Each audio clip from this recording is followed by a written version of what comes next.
kinandigdig naron.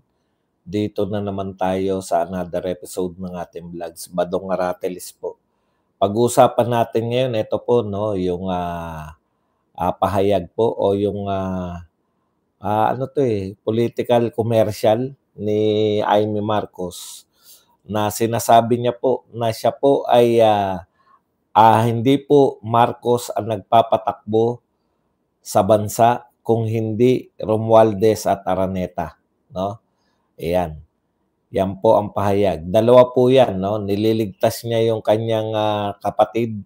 Ikalawa, binabanatan niya, yung sinisisi niya yung kanyang pinsan at hipag, no?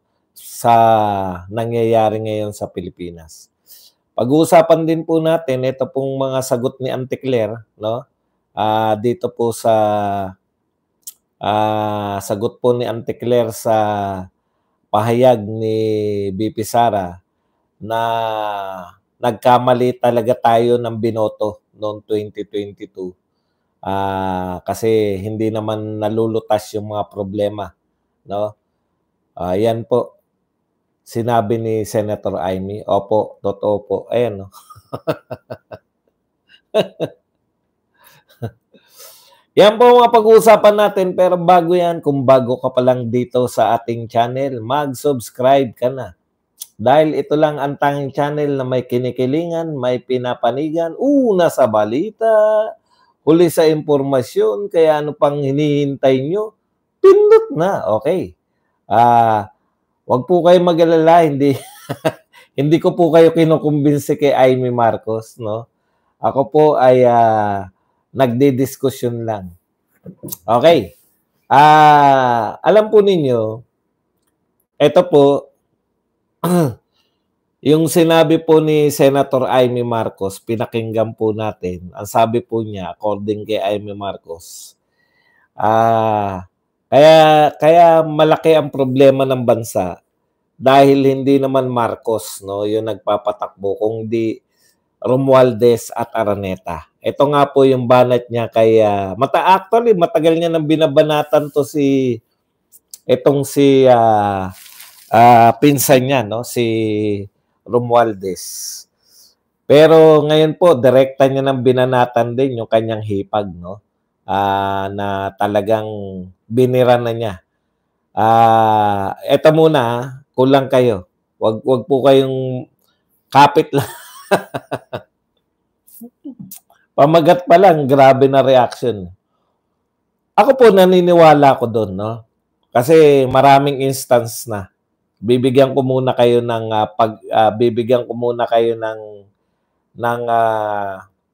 pangyayari. Sinabi ni naalala nyo, paulit-ulit na sinasabi ni BBM noon na yung sa pirmahan, yung sa People's Initiative, di ba? Ayaw ni BBM yun. Noon pa, sinasabi niya, ina-announce niya. Pero tinuloy pa rin ng kanyang pinsan. Kasi nga hindi naman sumusunod yung pinsan niya. Ang sinusunod ng pinsan niya, ng mga, hindi pala pinsan, kunwari hindi pinsan niya, kundi mga congressman.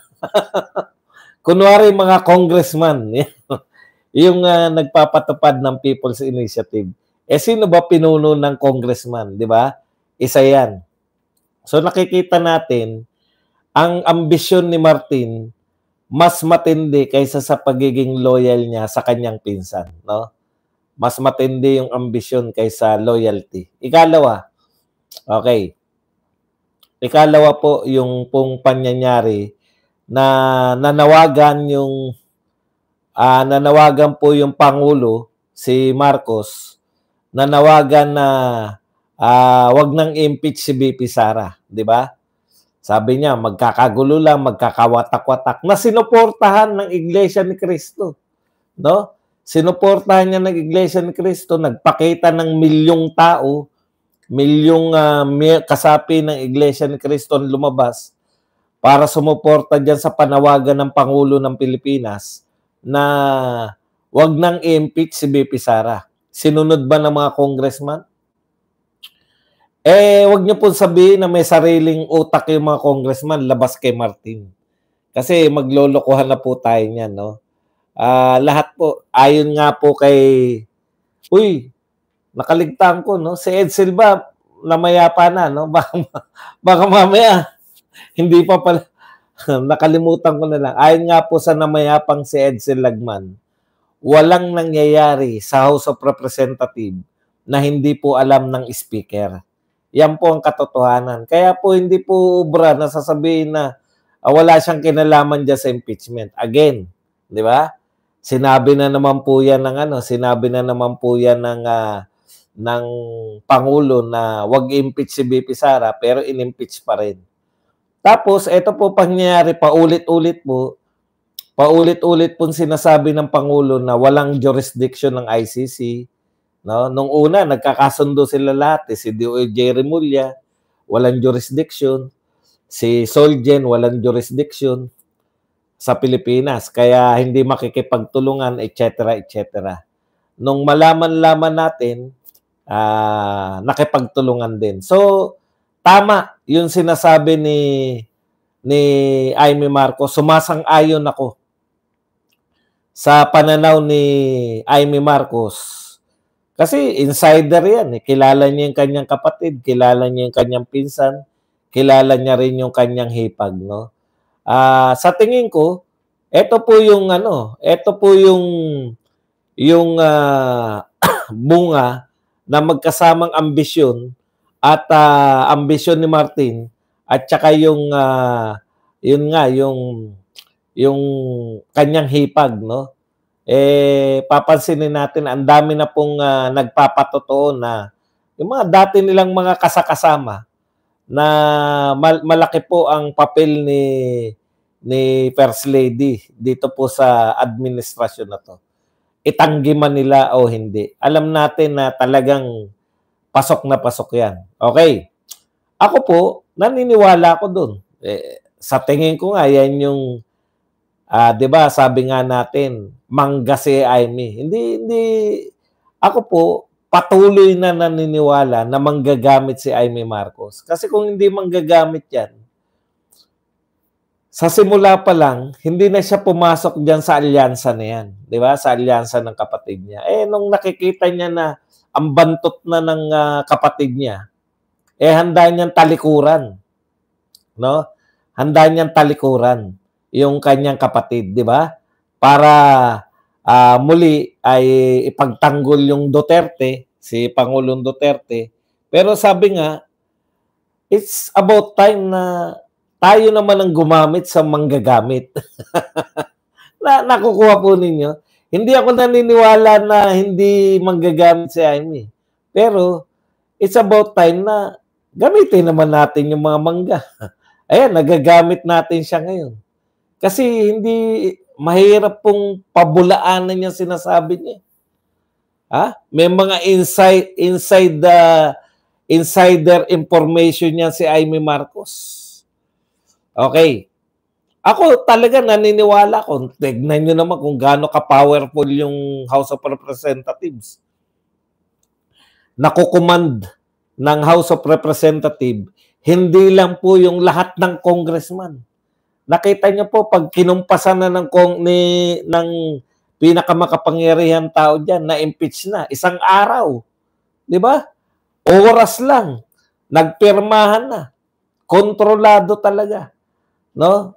Usually, kontrolado naman po talaga na House Speaker ang mga congressman. Pero kakaiba po to.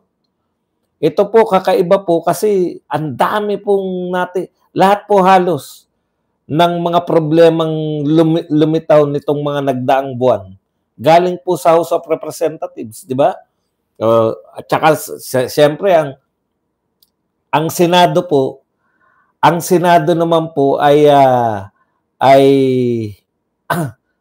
anong tawag dyan? Sunod-sunuran lang.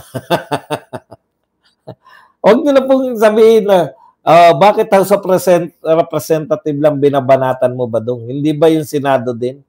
Oo nga po. Pero ano ba si Chis Escudero? Sunod-sunuran lang si Chis Escudero. Di ba? Waiter lang. Si Chis Escudero. Siya lang po ang pinakaganyan na naging Senate President. Siya po yata yung pinaka mahina, malamlam, pinaka utosan na Senate President. Okay. Balikan natin, no? Pero, ito yung pero ko eh. Ang problema kay Amy, halatang halata, binanatan mo lahat, pasamain mo yung pamilya mo rin nga sila eh. By law, 'di ba? Naging pamilya mo. Sister-in-law mo 'yan. Okay. At saka yung kapamilya niya talaga, Romualdez din naman talaga yan si Amy, hindi niya pwedeng itanggi yan. Pero ito po yung pero natin eh. Halatang halata yung pagliligtas mo sa kapatid mo. Parang sinasabi mo, lahat may kasalanan, pwera lang yung mga Marcos. Tignan mo yung sinabi niya. Pauna niya, sabi ni Amy Marcos, sabi ni BP Sara, magpalit na raw ako ng apelyido. Di ba?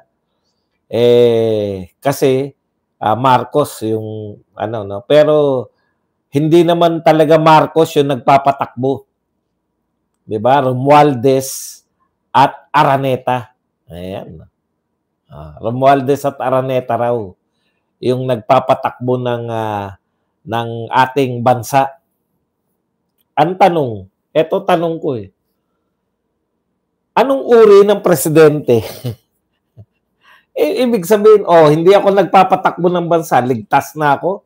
Dapat hindi tayo magalit. Kung palpak ang pagpapatakbo ng bansa, dapat ang magalit lang ang Pilipino sa mga Romualdez at saka sa mga Araneta.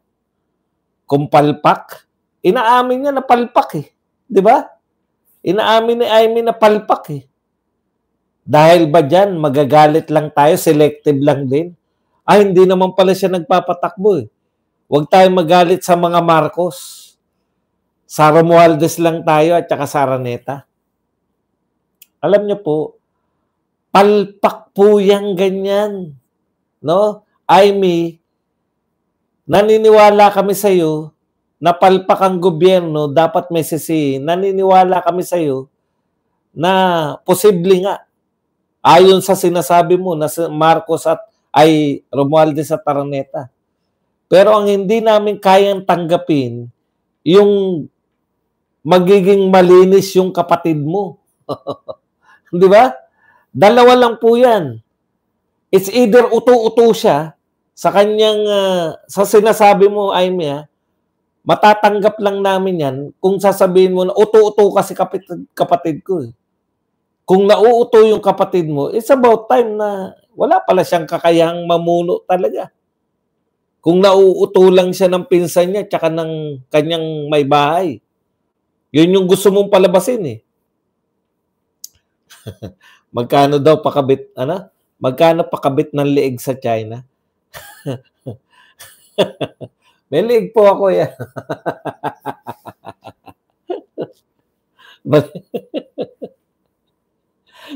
Masarap talaga kausap ng mga taga-TikTok eh. China gusto nito magpatakbo. Makinig ka, Jeloski. Kinukundin ako po ang China sa patuloy nilang panggigipit sa mga Pilipino diyan po sa West Philippine Sea. Pahiya ka.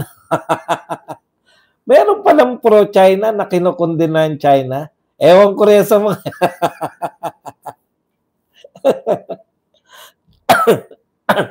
Ewan ko dyan sa mga yan. Giloyski, sagutin mo naman. Paano ako naging pro-China kung kinukundin ako ang China? Giloyski, sagot! Tatawanan na lang. Yung mga argumento nyo, pangbugok lang yan eh. Paano yan ngayon? Kinukundin ako ang China. Palusot na raw ako, palusot. Kinukundin ako na nga, pro-China pa rin. Ikaw naman, Jeloyski. Kinukundin ako na nga, tapos sasabihin mo na palusot pa rin ako. Di ba? Wala naman niniwala sa Jeloyski. Hindi ko na nga pinagtatanggol eh. kinukundin ako pa. Kawawa naman tong tao na to. Pag kinukundina mo pala, pro-China ka pa.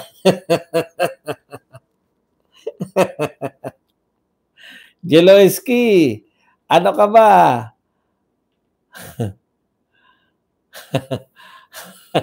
May basehan ba ako sa sinasabi ko? Opo, si Amy Marcos po.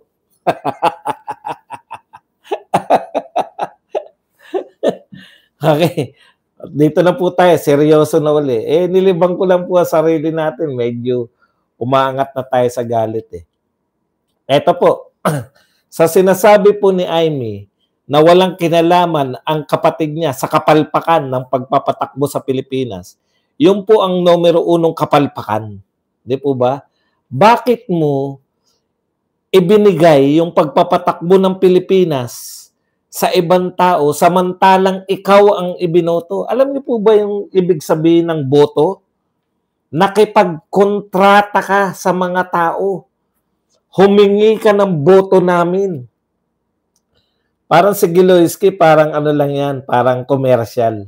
Pag masyado nang mainit yung talakayan, ibato lang natin kay Giloyski. Okay. Eto po, hindi ako kausap mo, Giloy. Amo ko raw nagdeklara. Ako kausap mo eh. Ako pinagbibintangan mo. Napahiya ka lang, Giloyski. Ako pinagbibintangan mo na China. Oh, ngayon, nung sinabi ko sa iyo na kinukundin ako ang China, hindi ka makapaniwala.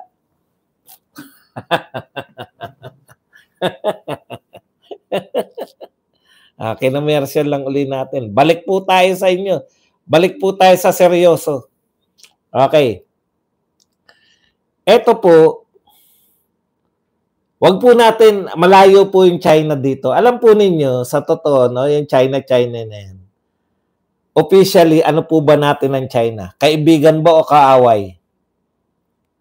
Kaibigan. Tapos ang kaso, pag may ginawa po yung kaibigan nyo na katarantaduan sa inyo, ano pong gagawin nyo? Magagalit kayo. Ganun lang po yun. Magalit lang. Giloyski. Balik na po tayo rito kay Amy. Yun po ang numero 1, Senator Amy, yun ang numero 1 kapalpakan ng kapatid mo. Alam niyo po yung social contract, iboboto ka namin kasi naniwala kami sa sinabi mo. Ano ba yung mga sinabi ni BBM? Una, itutuloy niya. Itutuloy niya yung mga ginawa, si Amik, natawa ko kay Amik eh. Yung mga ginawa ni Pangulong Duterte. Ayan, di ba? Totoo yan. Yan yung sinasabi ni BP Sara, kaya siya nakipagkaisa eh. Biruin nyo, ayaw naman ni BP Sara, hindi niya naman kilala si BBM. Pero yan po yung pinangako sa kanya, itutuloy. Nanghihinayang po si BP Sara. Ang ganda ng tahaki ng bansa natin eh. Nakakapanghinayang kung hindi itutuloy. Kaya po, itutuloy ni BBM. Yan yung kontrata mo sa amin. Sabay ngayon, hindi pala ikaw ang nagpapatakbo ng Pilipinas, hindi nga talaga matutuloy. Hindi naman pala ikaw ang nasusunod. Yun yung sinasabi namin. Yun ang malaking kasalanan. Amy, huwag mong iligtas ang iyong kapatid. No? Bumabanat ka, binabanatan mo yung pamamahala, no? Yung kapalpakan ng gobyerno natin ngayon, pero gusto mong iligtas kasi, gusto mo kasing iligtas yung kapatid mo. Hindi po siya ligtas dito. No? Hindi siya ligtas dito dahil siya ang numero 1 may kagagawan yan. Kung wala pala siyang kakayahang mamuno, bakit po siya nariyan pa? Hindi ba? Magaling po talaga. Galing-galingan daw ako.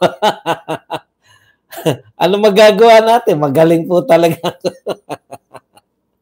Kayo din po. Yung mga naiinggit po na magaling ako, pati ba naman, alam niyo po, hindi po uso rito yung ano, yung genius shaming. Ha?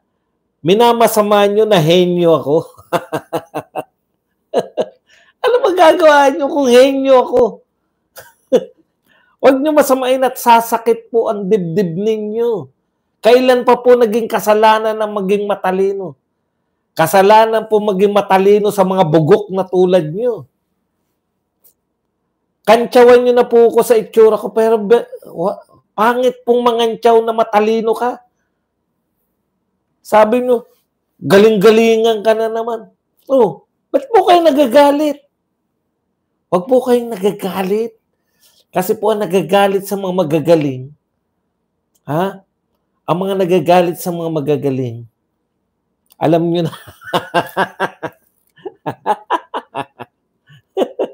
Humanga lang kayo. Pwede. Pwede pong humanga. Huwag naman kayo. Nahahalata kayo. Kulang kayo. Alam niyo po, libre po sa YouTube, libre po sa TikTok, libre po sa Facebook, yung magsalita. O, di ba? Pero ang hindi natin tiyak, kung may makikinig sa inyo. Okay, punta na po tayo rito kay Auntie Claire.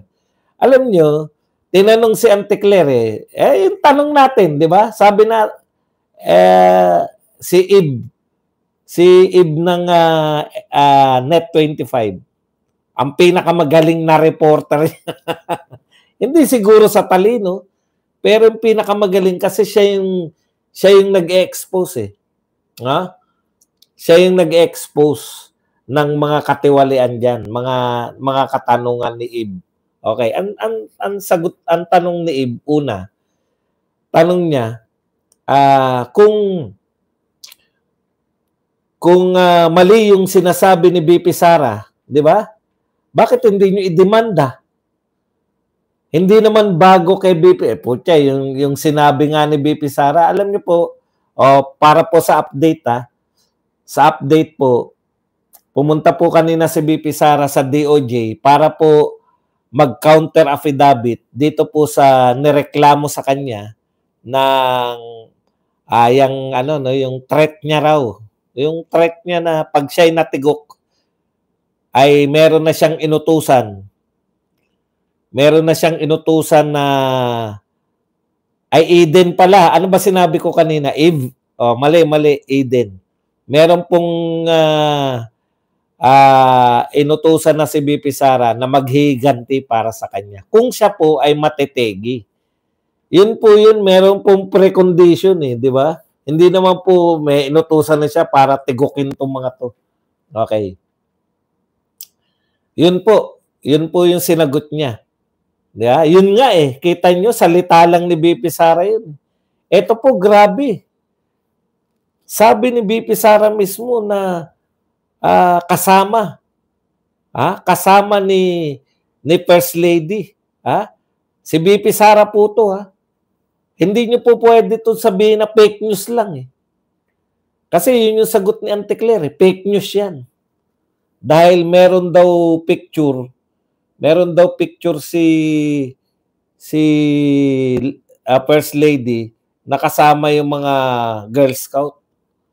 Hindi niyo po pwedeng sabihin fake news lang yung kay BP Sara. Kasi Vice President ng Pilipinas yan.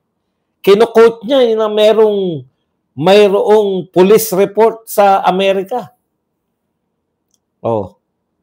Ngayon, nung tinatanong si Claire tungkol bakit tinanong kung may demanda ba, magdedemanda pa, wala raw. Yung maliliit na bagay, dinidemanda nyo. May reklamo. Etong pinapa NBI, hindi po NBI. Sa Amerika po Etong grabe po to. Na involvement ni First Lady yung sinasabi ni BP Sara. Tapos sasabihin ninyo, hindi nyo idedemanda, walang demanda, walang reklamo. Kasi po, pag dinimanda nila si BP Sara, ilalabas lang ni BP Sara. Ito yung report, to. Di ba? Oh, yan po. Isa po yan. Kasi minsan, sagot na sagot to siya, eh. Sabi nga ni BP Sara minsan, kahit naman magsalita ko laban kay BBM, ang sasagot lang naman si Castro. Okay. Ikalawa, yung sinabi po ni Inday sa speech niya kagabi, ano sabi ni Inday? Nagkamali tayo ng binoto. Ano raw masasabi ni Auntie Claire doon? Ay talaga nagkamali tayo ng binoto. Kasi ang dami niyang problema. Si BP Sara na naman ang pinatungkulan. Ano yung mga binanggit daw na nakapalpakan ni BP Sara ng DepEd? Meron daw mga nasirang gatas. Meron daw mga, ano ba yung sa Nutriban? Yung mga Nutriban daw na medyo bukbok ba? May bukbok na Nutriban. Ayan pala problema ng Pilipinas. Nangyari daw yan nung panahon ni BP Sara. Anak ng tinapay naman, oh. Tapos, expire na yung gatas, di ba? Tapos yung Nutriban. Ito talaga sinagot, ha. Hindi lang ganito. Hindi naman natin kayang kopyahin yung sinabi. No? May bukbok yung Nutriban, sira na yung gatas, at nagkakahalaga ng magkano? 5.7 billion o 8.7 billion. Basta billion na sinabi. Yun daw ang halaga nun. Kaya talagang nagkamali daw tayo ng pagboto kay BP Sara dahil siya ang problema ng Pilipinas. O laptop. Alam niyo po, dati na problema ng DepEd yan laptop. Panahon pa po yan ni... hindi naman po ako nagmamarunong, no? Pero ang DepEd po, marami na pong problema yan. Dinatnan si BP Sara. Hindi po sa kanya galing yung problema na yan. Ngayon nga, hindi nyo masisi si Angara, eh. Hindi nyo masisi si Angara na mababa ang kalidad ng edukasyon ngayon. Ano yung lumabas? Kasi nga po, ang edukasyon po, matagal po yan. Pero nung panahon ni BP Sara, 2 taon lang, ang dami nyo sinisim problema. Ang dami nyo sinisim problema kay BP Sara. Lahat ng dinatnan niyang problema dyan, mababa ang kalidad ng edukasyon. Putya, ibig nyo sabihin, bago si BP Sara, ang taas-taas ng education natin. Bago si BP Sara, pinag-agawan yung mga graduates natin. Ganun ba? Katumbas ba tayo? Pinakamagagaling yung mga graduates natin. Bago si BP Sara. Tapos, nung 2 taon si BP Sara, biglang bumagsak ang edukasyon. Utot nyo. Dati na yan. Ngayon, may sumisisi ba sa inyo kay Angara? Wala. Ay, bakit walang sumisisi? Kakampi nila yun, eh. At least si BP Sara, eto tignan po ninyo. May nakita siyang problema. Ano nakita niyang problema? Ang nakita niyang problema, yung mga teacher, ang daming pinagagawa. Di ba naging issue yung mga dekorasyon sa classroom? Na imbis na matawa yung mga tao, na yung mga teacher mababawasan ng problema. Wala kasi kayong kinalaman sa pagtuturo. Kaya umangal yung mga teacher nung unang taon. Kasi nga nakapag-decorate na sila. Pinatatanggal. Pero sa totoo lang po, kung tinuloy-tuloy yan ni Angara, kung itutuloy-tuloy ni Angara, malaki po yung ginawang impact na yun ni BP Sara. Bakit po? Kung matutuloy-tuloy lang, hindi po yung dekorasyon yung tinututulan ni BP Sara. Hindi lang po yung dekorasyon. Kung hindi, yung binibigyan ng trabaho yung mga teacher labas sa pagtuturo. Kaya bumababa po yung kalidad ng edukasyon ng Pilipinas kasi ang mga teacher natin, ang daming ginagawa. Ang daming ginagawa ng mga teacher maliban sa pagtuturo. Ang daming mga sinasubmit. Alam ko po yan. Huwag nyo nang alamin kung bakit alam ko yan. Terry Mags, thank you very much sa $499. At least si BP Sara may direksyon, hindi pa na itokis. Sari-saring pakhantes. Di ba? Oh, sa totoo lang po, tignan nyo ha, para ka ma-promote sa DepEd, kinakailangan mga naging coach ka. Manalo ka bilang coach. Teacher. Ha? Dapat may mga ipinanalo ka. Para ka magpanalo ng bata. Yung pinakamagagaling na bata, ite-training mo yan. Ite-training mo. I-excuse mo. Kayo po, kung may mga anak po kayong matatalino, kung may mga anak po kayong matatalino, totoo po to. Naranasan nyo siguro yung anak ninyo tinitrain. Declamation, quiz bee, etc. etc. Tinitrain po yan. Kung hindi naman matatalino, magaling naman sa sports, tinitrain po yan sa sports. Araw-araw po nagtitraining, araw-araw. Excuse na po sa mga klase yan. Oh. Yung iba dyan, magiging atleta talaga, magiging scholar pagdating ng araw. Eh yung iba, yung excuse na sa klase, takbo lang na takbo. Di ba? Ano mangyayari doon pag hindi sila naging atleta? Pag hindi sila naging Julie De Vega, Lydia De Vega. Di ba? Isa pa, yung teacher na nagte-training.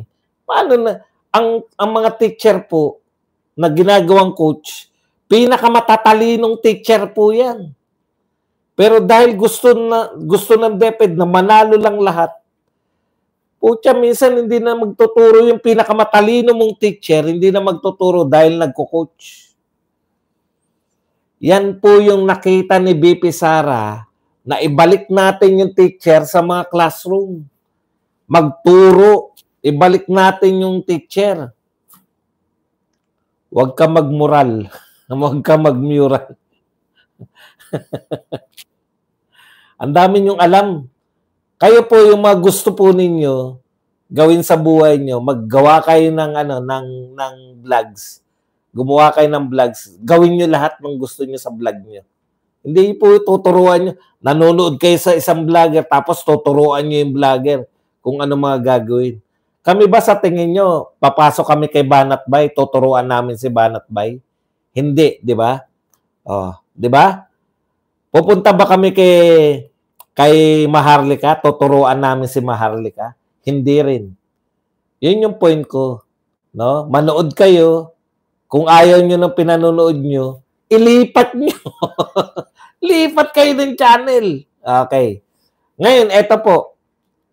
Ang ganda ng ginawa ni BP Sara eh. Pero, problema pala ng Pilipinas sa BP Sara. Bakit? Nabulukan daw tayo ng nasira daw yung gatas at saka Nutri-Ban. Yun na ang pinakamabigat na problema kay Auntie Claire. Auntie Claire, ang sinasabi ni BP Sara, nagkamali tayo ng binoto dahil yung kagutuman, kahirapan, pagbalik ng mga krimen, bumabalik na rin tong mga dumadami na naman yung mga aktivista. Ano po ang implikasyon ng pagdami niyan? Mismo si Teddy Casino nagsabi, saan daw nagre-recruit yung mga rebelde? Sa mga aktivista. Nung panahon ni Tatay Digong, wala na po yan. Wala na pong malalaking rallies. Paganda na eh. Kaya, pati NTF-ELCAC, gusto nyo pang pigilan yung NTF-ELCAC. Gusto nyo pang tanggalan ng pondo. Alam nyo, sa totoo lang, ang gaganda po ng proyekto eh. 50 years natin problema yung insurgency problem. Patapos na sana. Kung tinuloy lang.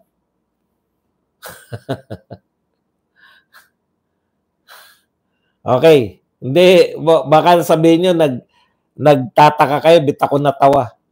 Kasi sermo ko lang dito, may nag-pop out po. Alam niyo yung sa amin, sa screen namin, mayat-maya po nagpa-pop out yung mga comment sa kung saan-saan namin video. Sabi, umayos ka ba doon? Bakit? Nakahubad ba ako?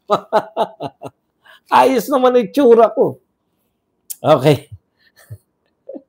Punta. Eto po, si Auntie Claire, sabi niya, problema daw o tama raw na mali tayo ng binoto. Umamin eh. Mali daw tayo yung binoto si BP Sara kasi nabulukan ng gatas at Nutriban. Diyos ko, Nutriban at kayo po, tanungin ko kayo. Ang problema niyo po ba ngayon, gatas at Nutriban? Kasi yan yung sinasabi ni Auntie Claire eh. Kaya raw tayo mali ng binoto kay BP Sara dahil sa gatas at Nutriban. Tanong. O ngayon, wala na si BP Sara. Hindi na po siya DepEd Secretary. Wala na bang problema sa DepEd? Malaki pa rin. Akala ko wala na kasi problema pala si BP Sara. Malaki pa rin. Wala na ba tayong problema sa kagutuman? Walang kinalaman si BP Sara sa kagutuman. Wala ba tayong problema sa krimen? Walang kinalaman sa krimen. Wala ba tayong problema sa West Philippine Sea? Malaki. Araw-araw kayo nagsasabi may problema tayo. O sino po dapat lumulutas niyan? Si BP Sara po ba dapat? Nung sinabi ni Auntie Claire, kasi nangihinayang siya sa gatas eh. Dapat nilaklak mo lahat. Alam mo, Auntie Claire, eto sasabihin ko sa iyo kantin na lang, kantin. Simpleng kantin. No? Yung lahat po ng kantin, maski po yung sinasabi natin mga karinderya. Dahil po yan ay pagkain, no? Yan po, talagang meron pong time na masisira po yan. Ano lang po para hindi masira yung kantin at hindi po masira yung mga karinderya. Huwag magbenta, huwag nang painitin yung mga pabulok na. Dahil once na nakakain yung customer ng maasim, nilaga yung kanyang in-order. Bakit po maasim na to?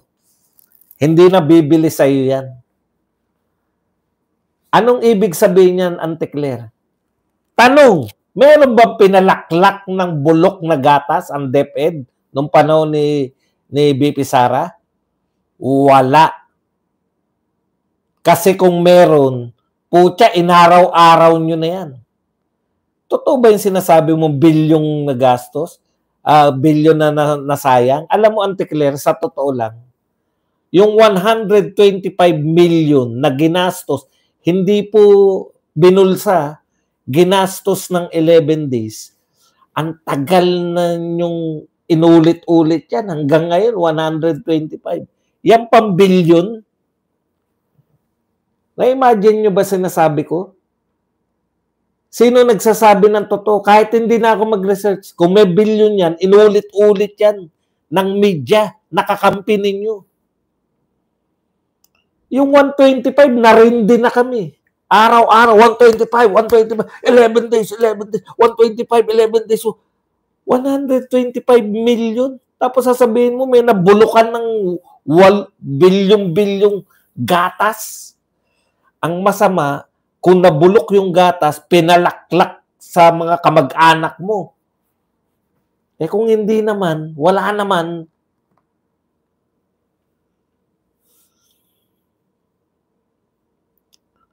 Galit na galit. Pag tumatawa ko, tawa ng tawa. Pag nagagalit, galit na galit. Wala kang paglagyan. Wala kang paglagyan sa mga... Pag nagalit ka, galit na galit. Pag tumatawa, bakit ka tumatawa? Kontrolin nyo ako. Madali po akong kontrolin. Remote control TV. Ayaw nyo pinanonood nyo, patayin nyo. Ayaw nyo pinanonood nyo sa YouTube. Lipat kayo na. Millions of channels. Kita nyo, kahit barok yung English ko. Million na po ang channel sa YouTube. Million din po ang channel sa TikTok. Gusto niyo yung mga sayaw-sayaw lang, di punta kayo sa sayaw-sayaw. Huwag niyo pong ginagalit yung sarili niyo. Okay, yan lang po ang ating topic. Pwede na namin kayong paglaruan. Pwede na kayong magtanong.